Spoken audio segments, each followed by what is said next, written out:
Afternoon, everyone. Obviously, I am not Anne, although I will do my best to do my best Anne impression if I can.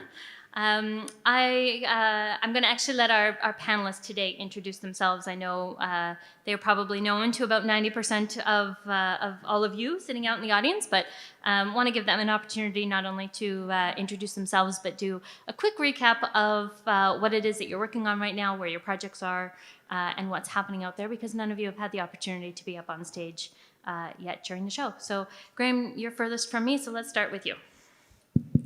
Great, thank you so much, and it's nice to be here today and appreciate your time to come out and hear our session. I'm Graham Downs, President and CEO of ATAC Resources. We have a couple projects in the Yukon. Our largest flagship one is northeast of Keno City. It's called the Rakla Gold Project. It's actually a polymetallic belt, but there is significant gold mineralization at the eastern end. And then we also have a copper project west of Dawson, and we have a new gold and copper project just southeast of Carmex called the Catch. It's very exciting.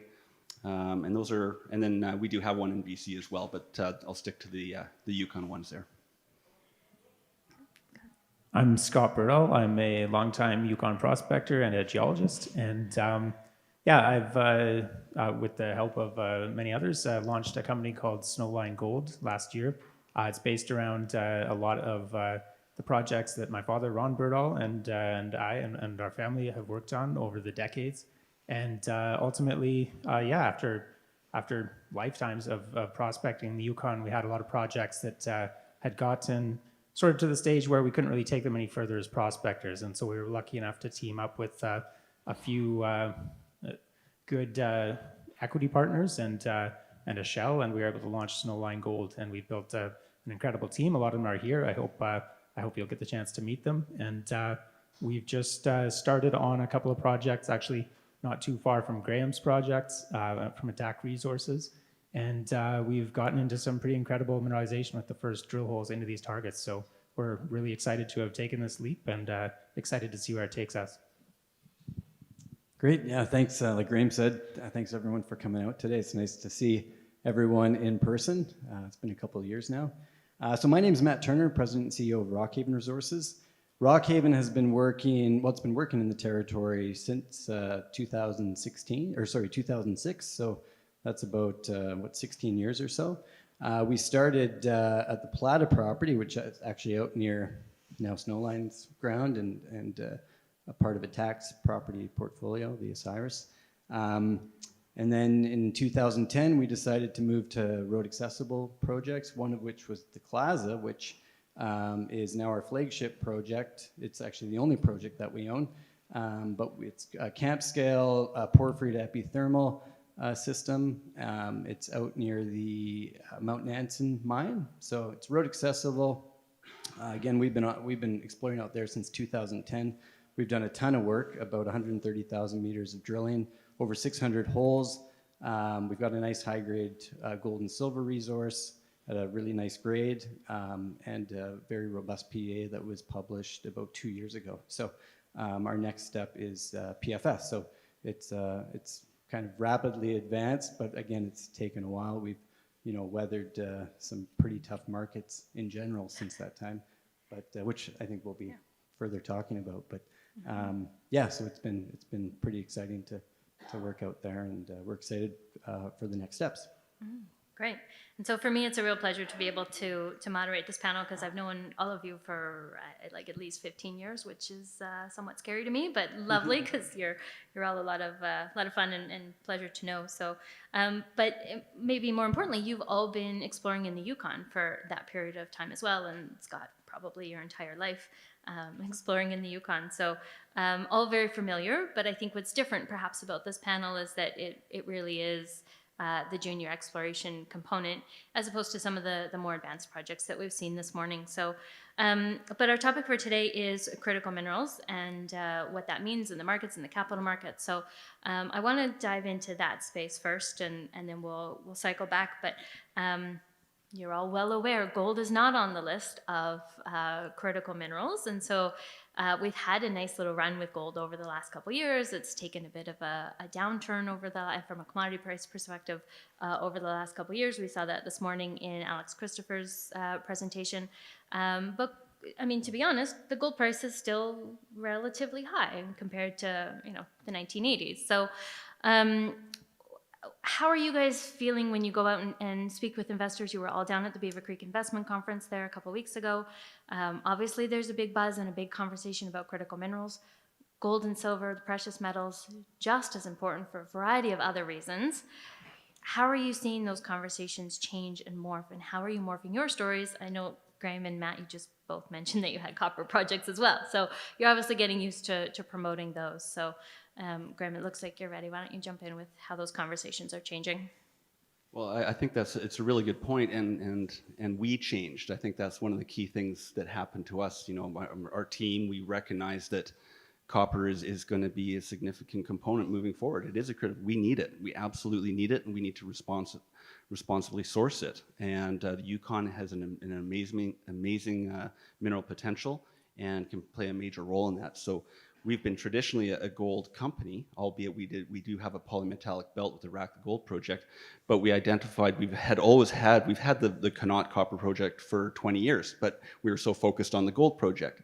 But now it was time to resurrect that project, and we picked up another project in BC in the Toodoggone, and then we optioned a property off of Ryan Berkey, southeast of Carmack. So to your point, we transitioned a bit to have more of a balanced approach to exploration, and to be able to attract also to a point more capital from the market, because there's a major shift in where these funds around the world want to put their money. And one example, we were talking to Barrick, who had a joint venture in our project for a number of years back in 2017 and 18, and we approached them and said, hey, just want to give you an update. And they're like, oh, we want to hear about your copper projects. I'm like, okay. It's just, so there's that transition. And then when we went to raise money in the spring, it was almost mandated that you needed to put the money that they wanted to give us into the copper projects. It's not that there isn't an appetite for gold. There's always going to be an appetite for gold. And so I think there's a little couple tidbits from the capital side that we're definitely seeing. And it was reiterated down in Beaver Creek, which is a major conference, exploration mineral mining development conference in Colorado every year. Mm-hmm. Yeah. Matt or Scott, you want to comment on either of those? Some of the conversations you've been having? Yeah, well, I guess, we are a gold-focused company, and that's almost comes directly out of the investor sentiment. When we were launching Snowline, we were really looking for just a new vehicle for our whole basket of exploration projects. And as prospectors, my dad and then me, we really targeted anything that looked interesting, whether it was tungsten or silver or copper or zinc, you name it. We were out there poking around and looking at it. And so we brought this whole basket of projects out there and said, to a whole bunch of different potential investors, let's do something with this. What can we do? And ultimately, the strongest voices came out saying, not really forget all this, but like we're really interested in these gold projects, and that was essentially the third of our portfolio that we carved out and put into Snowline because that's where the interest was. But I mean, absolutely, I agree with Graham that these, and with the broader sentiment that critical minerals are critical, and it's important that we do find good, robust, reliable sources, and at least sustainably developed. They might not be sustainable because you can't remine it, but nonetheless, and gold's important too. It's not on the list, but I think it's interesting to see places like Lebanon recently, where you have people who are going in and robbing banks not to get rich quick, but to get their savings out. It's just it's wild. And so you see, just in financial markets in general, gold really still is the bedrock there. And to build a robust economy, you need something like that as to kind of underpin it. Yeah, it still remains that underlying currency of around the world, the one that's generic. I did want to touch, though, you brought up an interesting point on, the beauty of being an exploration company is that you have the ability to pivot. You have the ability to, put your copper projects forward instead of your gold projects. But I mean, Scott, you're right. I remember looking at that portfolio that you guys have had and the variety of minerals and metals that you had. So have you had any conversations recently about pivoting and keeping those gold projects that are still, the main pillar that are driving the company forward, but looking at some of the other minerals and metals that you hold in the portfolio? So that portfolio is separate from Snowline, and I think as a junior, you have to be careful with those pivots too. Like, yes, you can pivot, and yes, you want to be nimble, but at the same time, people invest in companies for a reason, and you don't necessarily want to call them the next week and tell them that there's a whole new reason that you're pursuing. And so, we've launched Snowline focused on gold, and we've had a lot of really good traction looking for gold, and we've made some pretty big discoveries. So we're kind of in a place right now where it would be, I think, a little bit awkward to transition what our goal is when we're kind of achieving what we set out to do. Yeah, fair point. So Matt, over to you. The conversations that you're having with the investors, but also maybe you can touch on the critical minerals tax credit, the fact that you have a porphyry deposit, the gold versus the copper. How do you put those projects forward to take advantage of some of those tax credits? Yeah, it's a very good question. We've really, like Snowline, we've really mainly focused on the precious metal part of our mineralizing system, partly coming from investors, partly based on the resource that we're already sitting on. Like I said, we're over 1 million ounces of gold, almost 30 million ounces of silver. So we've already got such a nice foundation there of ounces. So I think, really the big key that either shareholders or potential shareholders want to see is this project specifically move forward. Hence, we've done so much work over the last 2 years chiefly on the vein system. But we do have the porphyry part of it, which we've done a little bit of work on. A couple of years ago, we drilled about 8 holes, but Scott and I were down at the convention at Colorado School of Mines in September, and one of the geos from Ivanhoe that was working on Oyu Tolgoi, I think, did he say they hit that deposit at like hole 261 or something? Sergey said. Do you remember? Everybody was kind of like gasping, right? But it goes to show what it can, how much work it can actually take to find some of these things, even though they can be mammoth deposits, but they're such big systems. Trying to hone in on the best part of it, right, can take a tremendous amount of work. So we've dabbled in the porphyry side, but we've really stayed focused on the main epithermal vein system, and I think it's going to really work out for us too as we kind of hit these next milestones. Yeah, great. So and on the the tax topic, credit. Sorry, I didn't go touch ahead. the tax credit. It's still kind of a little bit unknown on like if it's really valid for our property to qualify for it, and it's kind of we just can't say for sure, so we didn't even touch it for what it's worth. We raised about $5 million back about 3 or 4 months ago, and didn't even have a portion for the critical metals. Okay, interesting. So I want to touch on a little bit of the capital markets and money raising. And for many years we would go to the capital markets and we would talk about the project and the geology and the structures and the mineralization, alteration, and what that meant and what that looked like. But more and more increasingly over the last couple of years, we've had conversations about ESG, the importance of ESG. We've talked a lot about infrastructure, which we've talked a lot about today. So. Those are really important topics regardless of how big a company you are, but they're scalable, right? So for a junior company, there's a smaller level of ESG that you're doing because you don't have the same impact on the land. So can you talk a little bit about the scope of conversations that you're having around ESG or infrastructure, EDI, some of those topics, more social, not so technical, that you're having, and the types of questions perhaps that you're getting from investors? What are they curious about? So yeah, I think it comes up in every meeting now, and as it should. And I think it's basically on slide 2 or 3 of our corporate presentation, is just talking about, let's say specifically with First Nations. And so it's kind of hit right off the bat. We've got an exploration benefits agreement with Little Salmon Carmacks First Nation, which our project is within their traditional territory. And you know, we talk about the just the benefits to the First Nation, the jobs, the training, all that. And that's, yeah, that kind of almost front runs the main question that the potential investor would, you know, needs to ask in this day and age. Yeah. There you go. Yeah, I think that your point on scale is really interesting and really applicable. I mean, you know, we're not about to dig a mega pit or something like that with the work that we're doing.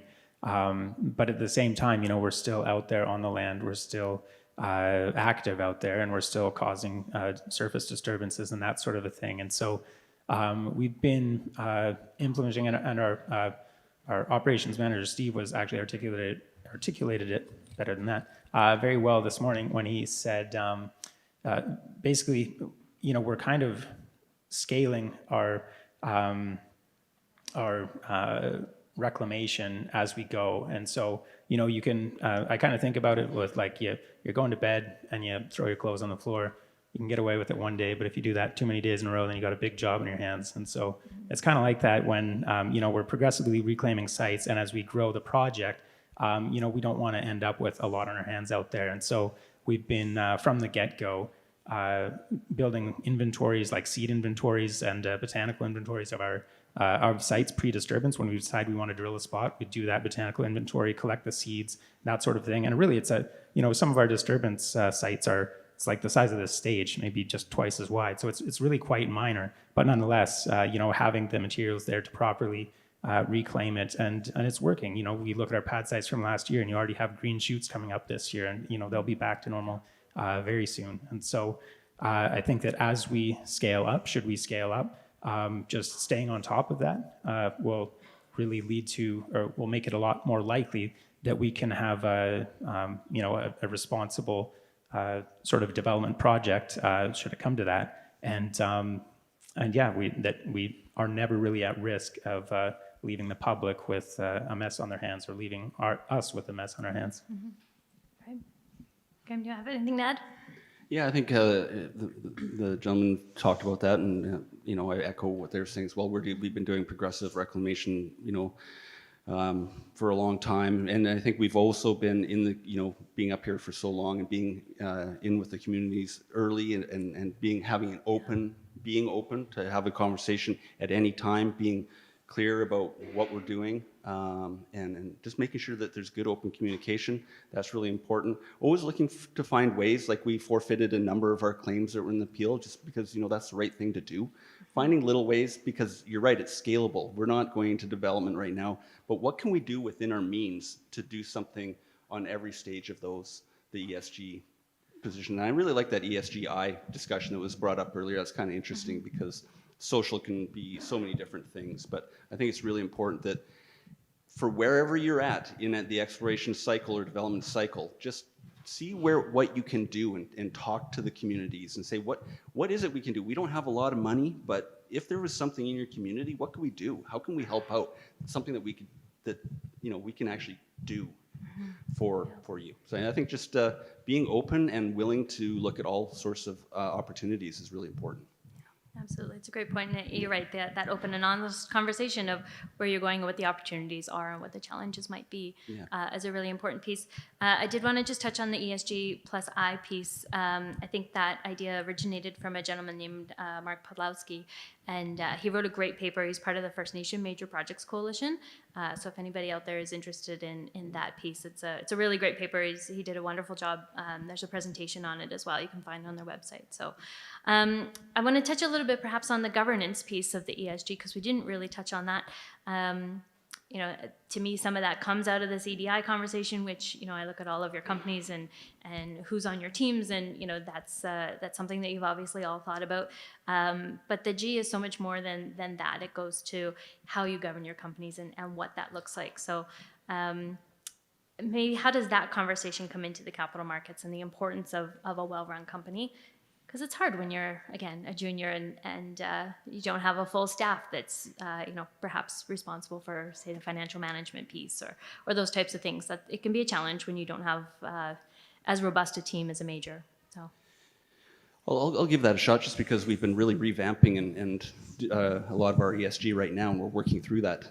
We've had a male-dominated board for years, and I was like, we can't do this, So I had known Maureen Upton for years, and we brought her on as a director, and she has some ESG background because we need to learn, and so and it's funny because the ESG piece, we've been doing it for 20 years, but we're not showing the world. And I think maybe that's, we should be doing a better job of, because we're all doing it. I think we all want to do the best we can, but we're just trying to understand how to communicate that properly. So we're right now we're putting all of our policies into paper and getting them onto the site. Like, we're doing that. We've got our ESG, we've thought about it, we've worked through it and put down what we do. It's just we've been doing it forever, but let's put it down and get our governance policies in there and do something. Bring on Maureen Upton, for example, on these governance pieces. I'll be honest, it all depends on the funds, to bring it back to your capital markets question. Mm-hmm. Some, it's a big deal for them. Sometimes you're in these speed dating things and it's not something that you can get into these conferences, and just like, we've got 20 minutes, we need to talk about what we're doing, and but you need to make sure that that's in your presentation. You're saying we have it, and a lot of we're working with Digby and a couple of other groups to figure out because reporting is going to become something that we have to do. Mm-hmm. And we're working through that and seeing when and how we're going to implement that. But I don't know where I was going with that, but I mean, the thing is just, that's what it is that if you don't have anything, that says as much as anything. So you need to show that and go through the process of having something. Yeah, great point. I hope that helps. Yeah, that's a great answer. Scott, Matt, anything to add? No? Yeah, I mean, I think it goes a long way to specifically focusing in on the G of directing,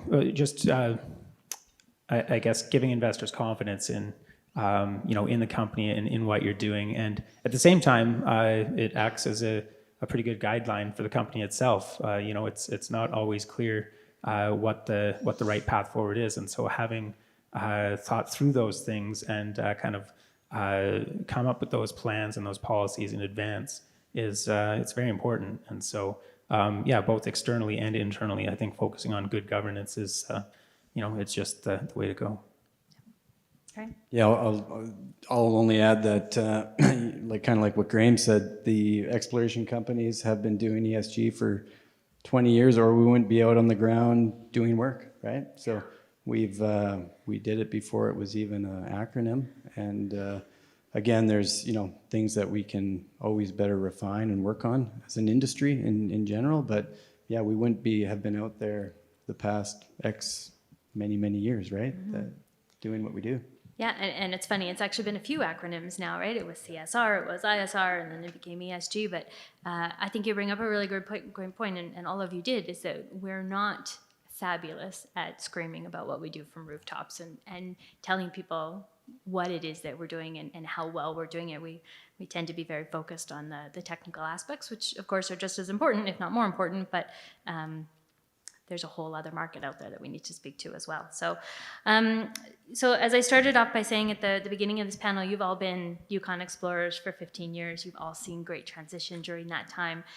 Some pretty major movements, again, socially, from a technical perspective. You've seen claims taking rushes and declines and back up again.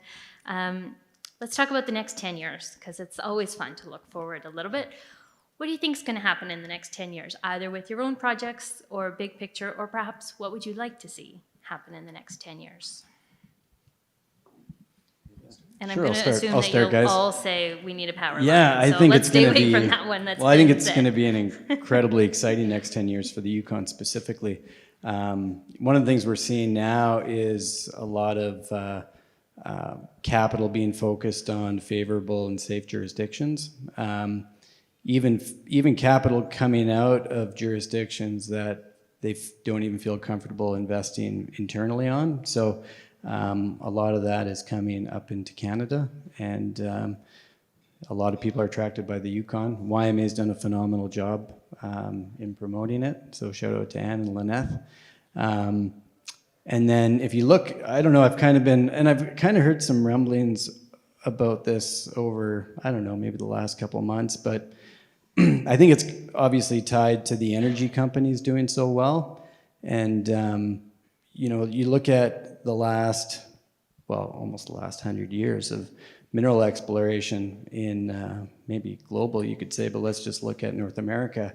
It was when the energy companies came in and threw a ton of money into exploration where we really made, you know, some of the key discoveries, moved projects forward, probably killed some occurrences, but that's where the real kind of push. So you look back on when they came in, it was really kind of in the mid to late 80s, right?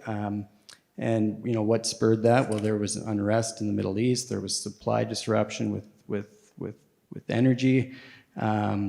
You saw it in the gas pumps, you know, in the early 80s. Prices through the roof. Supply chain issues. So yeah, lots of comparables, and then yeah, you throw in, you know, the fact that they were looking at, you know, ways to invest a lot of the money that they were making, and a lot of it came back to finding new mines, and yeah, it was an amazing time for us. So, is that going to happen again? Man, I'd love to see it happen again. I think we all would.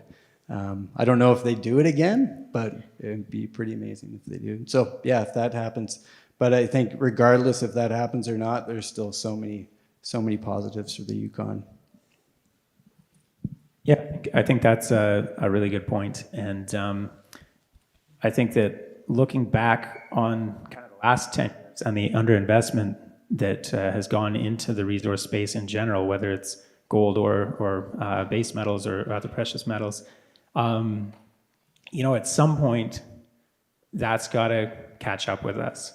And at some point, we need to find new things because the economy is still growing. And sure, there are, you know, many well-founded rumblings of recession and so on going on right now. But for the most part, we've grown enormously on a global scale over the past decade, and we will likely continue to do that, even if it's a reduced rate of growth. You know, what's driving all that is materials and metals, and of course energy too. But and so the underinvestment that has gone into our space for the last 10 years has really created something unique. And whether or not that kind of pops, you know, now or in 5 years or even 10 years, I don't know. But at some point, there just has to be a reckoning where you know, we need to turn the taps back on and find those things. And so I think that that is looming in a good way, I guess, at least if you're an explorer, at some point in the not too distant future. And I think just bringing it kind of back to the territorial scale, I mean, one thing that we're obviously seeing, and as per the last talk and many good talks at this show so far, is the increased role that First Nations are playing in resource exploration and resource development. And so our project, our flagship asset, is in the traditional territory of the National Dun, and we've been very fortunate to be working with their DevCorp on a lot of initiatives on our project to kind of help facilitate growth on both sides, where we're actually powering our camp with solar panels that we've leased from the First Nation, and the restoration I mentioned, that's with a National owned company collecting those seed banks for us. And so it's great to see those kind of steps, and I'm sure, you know, there'll be equity conversations on the broader Yukon scale and that sort of a thing.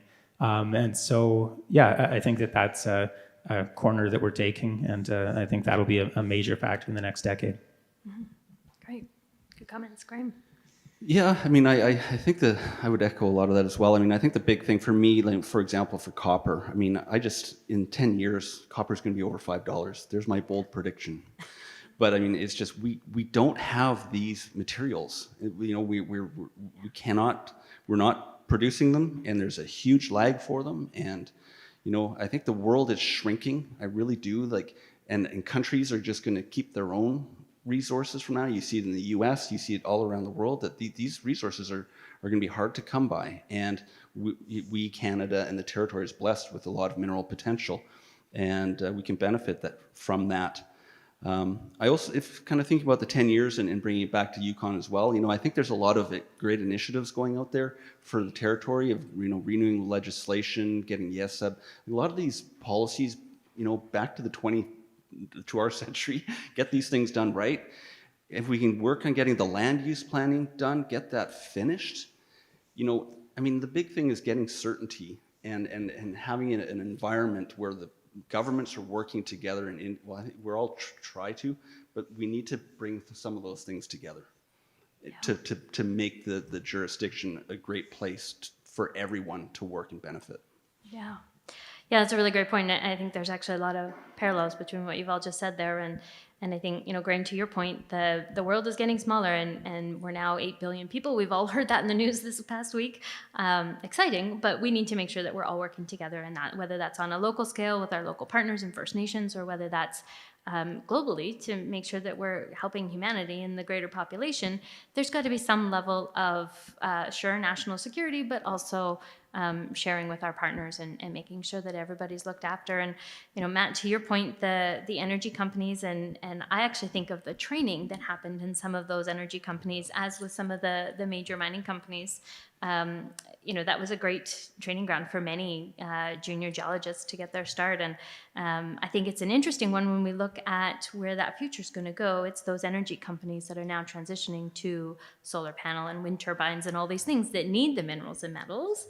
And so whether or not they come and make either strategic investments or start their own mining companies and start to bring back some of that way of the past, perhaps, is quite interesting. So we'll have to see where that goes, but all great ideas. And working locally with our First Nations, the land use planning piece, that's a really big piece going forward. So, Graham, you kind of stole my thunder there, but I'm going to change it a little bit. My final question for the group is, what do you think the gold price is going to be this time next year? And perhaps if it's not higher than what it is today, when you think it's going to turn around and be higher? I'll give it a shot, and I always screw it up, so don't believe whatever I say. We won't remember this time next year, so you really can't answer incorrectly. Well, I was kind of looking at it this morning. I was like, what is going on with gold? And you look back to March, and it was actually over $2,000. And that's not that long ago. And then I don't know. I guess at that would have been 2,600 Canadian. So Canadian operating mines actually can make pretty good money at that amount. So to your point earlier, the gold price isn't that bad right now. It's, 2,300-ish right now, probably in Canadian. So the price is good. If we can just maintain this, I think when you saw the US and Canada, putting in the interest rates over the last 7 months, gold went down accordingly. And then there's this thought that they weren't going to do it anymore, so gold popped up in the last couple of weeks, up 100, whatever it was. I think you're going to see some more rate increases over the next 6 months, maybe a year, but I don't think they're going to be huge. They can't be, because that'll really ruin everything. So I think in the near term, you'll see the gold price kind of in where it's at. But I do think by, late next year, or maybe 2024, I think you'll probably see 2,000 plus again for sure. So I'll make a bold prediction: 2,150 in January 2024. All right, sounds good. Yeah, absolutely, write it down. Scott, Matt, agree or disagree? I have no idea. I'm a geologist. Exactly. And no, it's funny stepping into this role and suddenly everyone starts asking me that, and I'm like, well, I don't know, there's gold here. I do think, again, looking at the macro market environment, I think that we're in a strange space as far as gold goes too, where traditionally gold is a hedge against inflation, but right now everyone is trying to be so forward-looking and predicting, what the Fed's going to do and what's that going to do to interest rates and the economy and so on, that gold has had the opposite effect. So high inflation in the short term is bad for gold, the way that people are looking at the broader markets. And I think that can only go on for so long, at least in an environment of high inflation eventually. And with gold, maintaining a pretty reasonable value for what it is, I think that if inflation isn't kind of immediately tackled, and I'm not sure that it will be, then eventually that'll decouple, and gold would start to serve its kind of historical role there as a store of value. And I think when that happens, if and when that happens, then it could really pop. Number, Scott? I have no idea. You can write that down. Safer, yeah. 2150. We'll ditto it. Yeah, on Scott's point too, inflation, stagflation, pressure on the US dollar. One thing that hasn't been mentioned is the crypto space getting pummeled over the last 2 weeks, and it's deservedly so. So I think there's a lot of people that are like, going to be looking more at actual like real assets, something that makes sense to hold.